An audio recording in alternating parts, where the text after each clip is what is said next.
గౌరవనీయులు మీ అభిమాన నాయకుడు పెద్దలు మాజీ శాసనసభ్యులు అంజయ్ యాదవ్ గారు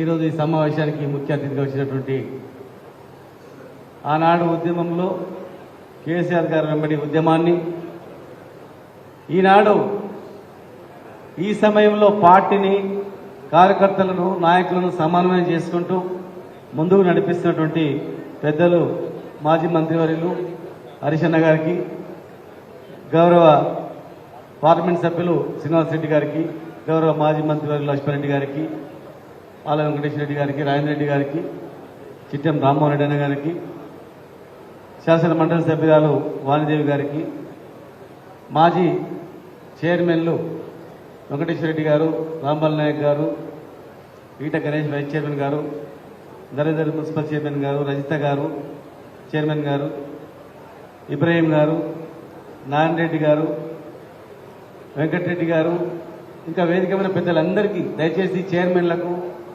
కౌన్సిలర్స్కు, ఎంపీటీసీలు, సర్పంచులు, జెడ్పీటీసీలు, ఎంపీపీలు, ముఖ్య కార్యకర్తలకు, పాత్రికేయ సోదరులకు అందరికీ కూడా పేరు పేరు నమస్కారం. పెద్దలందరూ చాలా విషయాలు అన్ని విషయాలు మాట్లాడారు. కానీ ఒక్కటి మాత్రం, ఓడిపోతే ఈ పరిస్థితి ఉంటుంది అని తెలిస్తే మాత్రం కడప కడప మొక్కినా సరే గెలిపించుకుంటారు.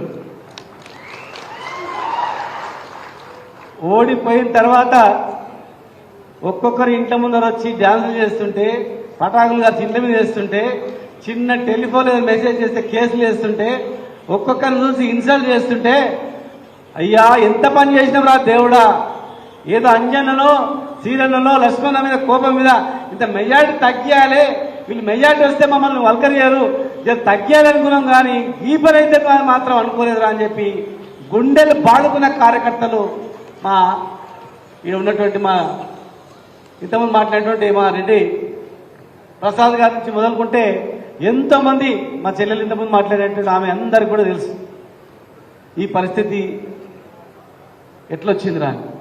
ఒక్కొక్కరు నిద్రలు పోవట్లేదు కార్యకర్తలు. పని అయినా కాకపోయినా నా పార్టీ ఉంటే చాలు, ఈ గులాబీ జెండా ఉంటే చాలు, కేసీఆర్ గారు ఉంటే చాలు రా బాబు, మనం బతుకుంటాం కదా, ఎంత పని అయిపోయిందిరా అని చెప్పి నిద్రలు పోకుండా ఏడిసిన వాళ్ళు ఉన్నారు, తినకుండా ఉపాసం ఉన్న వాళ్ళు ఉన్నారు. ఈ రోజు కూడా ఎప్పుడు వస్తుందా ఎలక్షన్, ఎప్పుడు వస్తుంది ఎలక్షన్, మనం ఎప్పుడు పని చేయాలరా, ఉపాసం ఉండి పని చేయాలా, గెలిపించుకోవాలనేటువంటి కసి ఉన్నది కూడా తెలుసు. కారణాలు ఏవైనా కానీ అందరం కారణమే, మీరు చెప్పిన దానిలో ఏది కూడా తప్పులేదు, మేము అందరం కూడా ఏకీభవిస్తాము. కానీ దానిలో కొన్ని అర్థాలు ఉన్నాయి. ముఖ్యమంత్రి గారు అందరినీ తెలంగాణ బిడ్డలే కదా, తెలంగాణ ప్రజల గురించి కొట్లాడినా, తెలంగాణ తెచ్చుకున్నా, అందరినీ బాగు చేద్దాం, ఇవాళ ఆ పార్టీలో ఉన్నా రేపు మళ్ళీ వస్తాడు మన దగ్గరికి, వాని గురించి బుక్క బో పెడదాం, వాని కూడా రైతు బంధు ఇస్తాం, ఆయన కూడా సీఎం రిలీఫ్ ఫండ్ ఇస్తాం, వాళ్ళు కూడా పెన్షన్ ఇస్తాం. ఎందుకంటే ఊరికి 50 పెన్షన్లు ఇస్తే వాళ్ళ కార్యకర్తల పేరు రాసుకునేది. కానీ ఇలా ఊర్లో ఎంతమంది ఉంటే అంతమందికి ఎలిజిబుల్ వాళ్ళకి ఏమని చెప్పినాం. కానీ అక్కడనే పొరపాటు అయింది. ఇచ్చేదేదో కార్యకర్తల ద్వారా ఇచ్చింటేనేమో అరే మేము ఇచ్చినాం కదా అని, ఇప్పించినాం కదా అని ఉండేది. నీ ఊర్లలో పోయేవారికి ఏమైందంటే, నువ్వేం చేసినావా, నువ్వు ఇవన్నీ ఇచ్చినావు, నువ్వేడిచ్చినావు, ఆన్లైన్లో వచ్చింది అనే సమాధానం అనిపిస్తా ఉంది. కానీ ఆయన పెద్ద మనసుతో డైరెక్ట్గా 1 తారీఖు రావాలి, డైరెక్ట్గా రైతు బంధు రావాలి, చనిపోయిన 5 రోజులు ఆ కుటుంబాన్ని ఆదుకోవాలి, ఆ కుటుంబం రోడ్ల మీద పడవద్దు, అట్లా ఆలోచన చేసింది. కానీ మీరన్నా గట్టిగా అంత జరిగిపోయినాక ఇలా చెప్తున్నారు. మొత్తం అయిపోయిన తర్వాత ఈ స్కీమ్ వద్దు, ఆ స్కీమ్ వద్దు అని కొంతమంది వచ్చి గట్టిగా మాకన్నా చెప్పింటే మేమన్నా సార్ కాలు మొక్కినా సరే, సార్ కార్యకర్తలు ఇట్లా ఉంది అని, అన్యానికి భయపడి ఏమనకపోతుంది, మమ్మల్ని భయపడి ఏమనకపోతుంది, ఎందుకు వచ్చిందిరా బాయ్ ఈ మాట అంటే ఏమనుకుంటున్నావు, ఆ మాట అంటే ఏమనుకుంటున్నావు అని మీరు మౌనంగా ఉంటుంది, మేము మౌనంగా ఉంటుంది. లేకపోతే హరిశరణలో మేము పోయి, లక్షణ మేము పోయి, సార్ ఇవి డైరెక్ట్ ఇవ్వద్దు, ఈ స్కీమ్ వద్దు, లేకపోతే ఈ స్కీమ్ వద్దు సార్ అంటుంటుంది. ఏ స్కీమ్ వచ్చినా మీరు చేయకూడుతుంది, ఏ స్కీమ్ వచ్చినా ఎట్లుందంటే బ్రహ్మాండంగా ఉందండి. అరే పోలింగ్ రోజు మేము పోతుంటే గుంపులు గుంపులు మన దగ్గర, అవతల ఎవరున్నారా అంటే అరే పోలింగ్ ఏజెంట్ కూడా లేడనా, మనోనే పెట్టిన ఉట్టి ఆడకి ఏజెంట్ కూడా లేడనా అని ఊరి అట్లనా ఏజెంటే లేడా, అంతకుముందు పోయిన సంవత్సరం అంటే ఏజెంట్లు ఉండ్రి, ఇప్పుడు ఏజెంట్లు కూడా లేరు. మరి ఎవరు ఉన్నారంటే ఎవరు లేరని చెప్పాడు. మరి ఏజెంట్లు లేకపోయా, కార్యకర్తలు లేకపోయారు, ఎవరు లేకపోయారు, మొత్తం వచ్చిన వరకే పోయినసారి 60,000 అంటే ఈసారి 70,000 80,000 వచ్చాయి అనుకుంటున్నాం. కానీ ఎవరంతా కూడా చూసుకుంటూ కూర్చున్నాం, సరే చూద్దామని అనుకున్నాం, మొత్తం మునిగిపోయి ఇప్పుడు అయిపోయిన తర్వాత మాట్లాడుతున్నారు, కొంతమంది ఆవేదనతో మాట్లాడుతున్నారు. కానీ వాళ్ళలో బాధ కూడా ఉంది, అట్లా జరిగిందని బాధపడుతున్నారు. కానీ అయ్యో పొరపాటు జరిగిపోయింది కదా, ఇంత గవర్నమెంట్ ఓడుకుంటుంది కదా. ఈ షాద్ నగర్ లో మంచినీళ్ళు లేక అంజన్న లవోదీపం ఒత్తుకుంటుండే, తాగడానికి నీళ్ళు లేకుంటుండే. తెలంగాణలో ఇండియాలో హైయెస్ట్ ప్లేస్ ఇది. ఇలా నీళ్ళ పరిస్థితి కానీ, రోడ్ల పరిస్థితి కానీ, ల్యాండ్ వాల్యూ అడుగుతున్నారు తగ్గిపోతాం, దాని పరిస్థితి కానీ, లక్ష్మీదేవిపల్లి 100% అయిపోయింది, 100%. బాలకృష్ణ రెడ్డి గారు తెలుసు, వారు కూడా ఉద్యమం నుంచి ఉన్నారు. మరి ఆనాటి తెలంగాణ ఎట్లా ఉంది, ఈరోజు తెలంగాణ ఎట్లా అయింది? మరి ఈరోజు అన్నీ చేసుకున్నాం, కానీ ఒకటే లింక్ తెగిపోయింది. కార్యకర్తలకు, నాయకులకు గుర్తింపు మనం చేసినటువంటిది ఇవన్నీ లేకపోయిన వల్ల కొన్ని జరిగిపోయినాయి. కానీ ఏది జరిగినా కానీ జరిగిపోయింది. మీరు చెప్పినటువన్నీ కూడా ఈరోజు నారాయణపేటలో, మొన్న మక్తల్లో, మహబూబ్ నగర్లో, ఈరోజు ఇక్కడ అంతకుముందు గద్వాల్లో మేము పోయినవన్నీ అటెండ్ అయినవన్నీ కూడా మేము నోట్ చేసుకున్నాం. మరి మనందరికీ వారధిగా ఆనాడు ఉద్యమంలో కానీ ఈరోజు కూడా పార్టీని కాపాడుకుంటూ, అందరినీ కాపాడుకుంటూ ఈరోజు అసెంబ్లీలో కూడా తన వాణి వినిపిస్తూ మరి హరీష్ అన్న కూడా మరి ఉన్నది కనుక మనతో పాటు కనుక ఖచ్చితంగా కార్యకర్తల అభిప్రాయాలు, నాయకుల అభిప్రాయాలు భవిష్యత్తులో జరగకుండా జాగ్రత్తలు తీసుకోవడానికి కూడా ప్రయత్నం చేద్దాం. కాకపోతే ఒక్కటి చెప్తున్నా, మన ఊర్లో 1000 ఓట్లుంటే ఎవరు వేయలేదు ఓట్లు, ఎందుకే లేదు ఓట్లు అనేది మాత్రం మనకు అందరికి తెలుస్తుంది. ఎందుకే లేదు ఆటోమేటిక్ అర్థమవుతుంది మనకు. అసత్య ప్రచారాల వల్ల ఏమైందంటే మనం నిజాలు చెప్పుకోలేకపోయినాం. కొంతమంది చెప్తే కూడా వాళ్ళకి ఎక్కలేదు, కొంతమంది మనకేంలే ముగ్గురు వచ్చి జాయిన్ అయ్యారు, వాళ్లకు ప్రిఫరెన్స్ ఉంటుందేమో, వీళ్ళకి ప్రిఫరెన్స్ అనుకోవడం ఒకటి.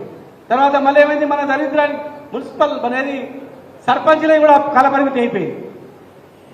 ఎవరు గోలలో వాళ్ళు ఉన్నారు. ప్రచారం చేసి రాకుండా అంటే ఈ సర్పంచ్ నాకు రాసుడు సర్పంచ్ పోల్ చీట్ ఇచ్చినా అంజనా పంపిస్తే అది ఇచ్చి ఆయన చెప్పినవన్నీ ఇచ్చేసి సరే కానీ నన్ను కూడా చూసుకోవాల్సుడు. ఎమ్మెల్యే ఏదైనా చేద్దు కానీ తనకి ఇష్టం, కానీ లాస్ట్ నాది సర్పంచ్ మాత్రం నాకు చేయాల్సుడు. అటువంటి కార్యక్రమం కొంత ఇక కొన్ని పనులు కాలేక అందరూ వచ్చి చేంజ్ కావడం వల్ల మీలోనే మనకు అపోహలు కలగడం, మనలో మన అపోహలు కలిగి నాకు ఉంటుందో ఉండదో, కొత్త ఆయన ప్రిఫరెన్స్ ఉండేటట్లుందని ఒకరి కొత్తలో ఒకరు సమన్వయం చేయలేకపోగా ఇలా మన మంచి ప్రభుత్వాన్ని మనం చేతులారా అన్ని చేసి ఉట్టి అబద్ధం మాటలతో మనం పోగొట్టుకున్నాం. మరి ఇలా అన్నీ అయినాయా? రైతు బంధు వచ్చిందా? ఇలా భూములు ఉన్న వాళ్ళు రైతు బంధు పడ్డ చేతులు లేపారు. 5 ఎకరాల తర్వాత ఉన్న వచ్చినా అందరికీ వచ్చినా? మరి పెళ్లి కాగానే పెళ్లి ఇప్పుడు చేసుకోకండి, డిసెంబర్ వేసుకోండి, తులం బంగారం వస్తున్నారు. వచ్చినా? వచ్చిందా? దాని లెక్కలు అవసరమావే? కళ్యాణ లక్ష్మికి తులం బంగారం ఎంతలో లెక్కేసి 60,000 అనుకో, 60,000 చెక్కు 1,60,000 చెక్ ఇస్తే అయిపోయి బంగారం కొనుక్కుంటాం అంతే. బంగారమే కొనియాల్సిన అవసరం లేదు. షాద్ నగర్ జ్యువెలరీ షాప్లో పోయి ఆ గంజిలో పోయి 60,000 ఎంతుందో తులం బంగారం 60,000 పెట్టేస్తే కొనుక్కుంటాం అంతే. మరి రైతులకు ఎవరు చేసింది దేశంలో? మనం చేసినంత బాగుపడ్డరా? భూములు ఉన్న వాళ్ళందరూ పెద్ద రైతులందరికీ ఇలా కోట్లలో పడిగెత్తినరా? మరి ఎలా ఒక ప్లాట్ అమ్ముదామంటే కొనే నాదులు లేడు, నీళ్ళు వస్తావో తెలియదు, సచ్చిన రైతు ఎక్కడ పోయిడో తెలియదు, చూస్తే అయితే సీఎం రిలీఫ్ ఫండ్ ఎక్కడ పోయినా తెలియదు. మరి ఇలా పరిస్థితి ఆలోచన చేసుకోండి. కనుక మనం ఇన్ ఫ్యూచర్లో తప్పులు జరగకుండా చూద్దాం, చేసుకుందాం. తెలంగాణ తెచ్చిన పార్టీది, తెలంగాణ తెచ్చిన వాళ్ళకే దీని మీద ప్రేమ ఉంటుంది. తెలంగాణ కావాలని కొట్లాడిన వాళ్ళకే ఈ రాష్ట్రం మీద అభిమానం ఉంటుంది. కేసీఆర్ గారికి ఉన్నంత అభిమానం, కేసీఆర్ గారికి ఉన్నంత కసి ఎవరు కూడా ఉండదు. కనుక దయచేసి మరి రేపు పార్లమెంట్ ఎలక్షన్స్ కూడా ఉన్నాయి కనుక పార్లమెంట్ ఎలక్షన్స్లో కూడా మనం గట్టిగా కొట్లాడి మన ఓట్లు మనం వేయించుకున్నట్లయితే పార్టీ ఎవరు నిర్ణయిస్తుందో మరి దాని నిర్ణయం ప్రకారం మన నిర్ణయం ప్రకారం మనం అందరం గట్టిగా ఉంటే కనీసం మనకు గౌరవం ఉంటుంది. ఇలా మీరు మొన్న అనుకున్నారు ఎమ్మెల్యేగా కదా పోతే ఓన్లీ అనుకున్నారు. ఆ బూత్లో సపోజ్ కాంగ్రెస్కు ఓట్లు వచ్చింటాయి, ఇంకో బూత్లో బీజేపీకి వచ్చింటాయి. రేపు నువ్వు ఎంపీటీసీ నిలబడాలి కదా, సర్పంచ్ నిలబడాలి కదా, జెడ్పీటీసీ నిలబడాలి కదా. మరి నీకు పోటీ ఆ బూత్లో నీకన్నా నీ పార్టీ కన్నా ఎక్కువ ఓట్లు వచ్చినాయన మళ్ళా లేచి కూర్చున్నా లేదా, నీ మీద తిరుగుబాటు అవుతుందా లేదా, మరి నీళ్లు మనకు అందరికి వచ్చినాయా లేదా, అది ఆలోచన చేసుకోలేకపోయినా మనం. గవర్నమెంట్ పోతే అనుకోలే, ఈ పరిస్థితి అనుకోకుండా ఎవరంతా కావాలి నిర్లక్ష్యం వల్ల జరిగిపోయి మన పార్టీ ఉద్యమ పార్టీ కనుక కేసీఆర్ గారు నాయకత్వంలో హరీష్ అన్న, మేము లక్ష్మీరెడ్డి గారి వేదికలో చాలా మంది అందరం కూడా కమిట్మెంట్తో ఉంటాం. మీ కష్టాలలో ఫ్యూచర్లో అవన్నీ కష్టాలు రాకుండా తప్పులు సరిదిద్దుకుంటూ పార్టీని ముందు నడపడానికి మన పార్టీ ప్రజల పార్టీ అధిష్టానం. సార్ ఎప్పుడు చెప్తారు ప్రజల అధిష్టానం అని. మీ అనుగుణంగానే పొరపాటు జరిగినాయి, వాస్తవమే 100% జరిగినాయి. అలాంటి పొరపాటు జరగకుండా ఫ్యూచర్లో మంచి చేసుకుందాం. మీ అభిప్రాయాలన్నీ కూడా మన జిల్లా ఈ పార్లమెంట్ స్థాయి ఉన్నటువంటి అభిప్రాయాలన్నీ కూడా మీరు నోట్ చేసుకొని అవన్నీ ముఖ్యమంత్రి గారి దృష్టికి తీసుకెళ్తాం. మరి త్వరలోనే హరీష్ అన్న మేమందరం కూడా కలిసి మన అభిప్రాయాలన్నీ కూడా తెలుస్తామని చెప్పని, మరి చిన్న భేదాభిప్రాయాలు ఉన్నవన్నీ పక్కకు పెట్టి ఈ సమయంలో యూనిటీగా ఉండాలి. ఏ గ్రామంలో చిన్న సంఘటన జరిగితే అందరూ కలిసి ఒక ఏకదాటిపై ఉన్నారనేటువంటి భావన కలిగించాల్సిన అవసరం ఉంది. అందుకే మేమందరం కూడా ఈ పార్లమెంట్లో ఎక్కడ మీటింగ్ అయినా అందరం కూడా అటెండ్ అవుతా ఉన్నాం. వాళ్ళ కష్టాల్లో బాధల్లో సరే అప్పుడు చేయలేకపోయినా ఇప్పుడు మనం వాళ్ళకి ధైర్యాన్ని ఇద్దామని చెప్పి ముందుకు వెళ్తా ఉన్నాం. కనుక దయచేసి పార్లమెంట్ ఎలక్షన్లో కనీసం మనం ఇప్పటికన్నా కొంత మెజార్టీ మనం తెచ్చుకున్నట్లయితే ఈ ట్రయాంగిల్ పోటీలో మనం ఎంపీగా గెలవడానికి అవకాశం ఉంటుంది. కనుక మరి మళ్ళొకసారి మీరందరూ అదే స్ఫూర్తితో ముందుకు నడవాలని చెప్పని, ఇక ఒకరి మీద ఒకరు విమర్శలు అనేది బంద్ చేసుకోవాలి. మనం ఇది పార్లమెంట్ నియోజకవర్గ స్థాయి అయిపోయింది. రేపు మండల స్థాయిలో అంజన పెట్టినా, గ్రామ స్థాయిలో పెట్టినా మళ్ళా ఇట్లా చేస్తున్నామనా అట్లా చేస్తున్నామనా అని మాట్లాడుకుంటే మనది మనమే పల్స్ అయిపోతాం. అందరూ అర్థమైపోయింది. కార్యకర్త తప్పేందో, నాయకులు తప్పేందో, ప్రజాప్రతినిధులు ఏందో అందరికీ ఉన్నాయి దానిలో. అవన్నీ సరిదిద్దుకొని మనం ముందుకు పోదాం. దయచేసి ఇదే ఇక మన తప్పులది నీది నాది అని విమర్శలనేది ఈ వేదికని లాస్ట్ చేసుకొని నెక్స్ట్ వేదిక ద్వారా అందరు సమన్వయంతో ఒక యూనిట్గా ఉండాలంటే ఏం చేద్దాం, కలిసిమెలిసి యూనిట్ ఉండాలంటే ఏం చేద్దామని దాని మీద పార్టీ పటిష్టంగా ఉండాలంటే ఏం చేస్తే పార్టీ పటిష్టంగా ఉంటుంది అని ఆలోచన చేయాలి. ఆలోచన చేస్తే పార్టీ గెలిస్తే అధికారంలో ఉంటే నువ్వు ఆ రోజు నిన్ను మొన్నటి వరకు పని కాకపోయినా నువ్వు ఎంత మోదేవారు ఉంటివి, ఎంత ధైర్యంగా ఉండే. చిన్న యాక్సిడెంట్ అయినా, కడుపు నొప్పి వచ్చినా, మీ అక్కకు చూస్తైనా, మీ నాన్నకేమైనా 10 లక్షలు కావాలన్నా అంజన్నా అని చెప్పి తలుపు కొడితే అర్ధరాత్రి తీసుకుపోయి సీఎం దగ్గర తీసుకుపోయి బతికించే పరిస్థితి ఉండే.